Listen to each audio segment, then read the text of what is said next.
The Holy Bible, New King James Version, Isaiah 5. Now let me sing to my well-beloved a song of my beloved regarding his vineyard. My well-beloved has a vineyard on a very fruitful hill. He dug it up and cleared out its stones, and planted it with the choicest vine. He built a tower in its midst, and also made a winepress in it, so he expected it to bring forth good grapes, but it brought forth wild grapes.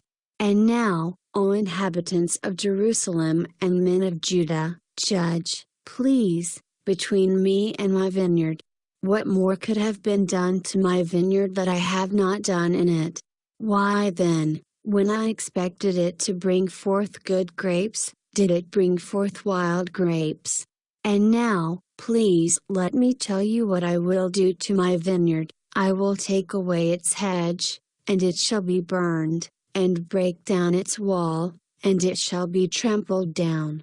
I will lay it waste, it shall not be pruned or dug, but there shall come up briars and thorns. I will also command the clouds that they rain no rain on it. For the vineyard of the Lord of hosts is the house of Israel, and the men of Judah are his pleasant plans. He looked for justice, but behold, oppression, for righteousness, but behold, a cry for help. Woe to those who join house to house, they add field to field, till there is no place where they may dwell alone in the midst of the land. In my hearing the Lord of hosts said, truly, many houses shall be desolate, great and beautiful ones, without inhabitant. For 10 acres of vineyard shall yield 1 bath, and a homer of seed shall yield 1 ephah. Woe to those who rise early in the morning, that they may follow intoxicating drink, who continue until night, till wine inflames them. The harp and the strings, the tambourine and flute, and wine are in their feasts, but they do not regard the work of the Lord, nor consider the operation of his hands. Therefore my people have gone into captivity, because they have no knowledge. Their honorable men are famished, and their multitude dried up with thirst. Therefore Sheol has enlarged itself and opened its mouth beyond measure, their glory and their multitude and their pomp, and he who is jubilant, shall descend into it. People shall be brought down, each man shall be humbled, and the eyes of the lofty shall be humbled. But the Lord of hosts shall be exalted in judgment, and God who is holy shall be hallowed in righteousness. Then the lambs shall feed in their pasture, and in the waste places of the fat ones strangers shall eat.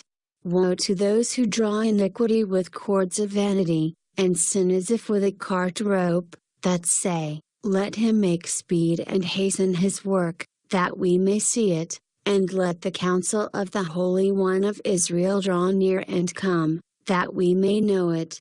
Woe to those who call evil good, and good evil, who put darkness for light, and light for darkness, who put bitter for sweet, and sweet for bitter. Woe to those who are wise in their own eyes, and prudent in their own sight. Woe to men mighty at drinking wine, woe to men valiant for mixing intoxicating drink, who justify the wicked for a bribe, and take away justice from the righteous man. Therefore, as the fire devours the stubble, and the flame consumes the chaff, so their root will be as rottenness, and their blossom will ascend like dust, because they have rejected the law of the Lord of hosts, and despised the word of the Holy One of Israel. Therefore the anger of the Lord is aroused against his people, he has stretched out his hand against them and stricken them, and the hills trembled. Their carcasses were as refuse in the midst of the streets. For all this his anger is not turned away, but his hand is stretched out still. He will lift up a banner to the nations from afar, and will whistle to them from the end of the earth. Surely they shall come with speed, swiftly. No one will be weary or stumble among them, no one will slumber or sleep, nor will the belt on their loins be loosed, nor the strap of their sandals be broken, whose arrows are sharp, and all their bows bent. Their horses' hooves will seem like flint, and their wheels like a whirlwind. Their roaring will be like a lion, they will roar like young lions, yes, they will roar and lay hold of the prey, they will carry it away safely, and no one will deliver. In that day they will roar against them like the roaring of the sea. And if one looks to the land, behold, darkness and sorrow, and the light is darkened by the clouds.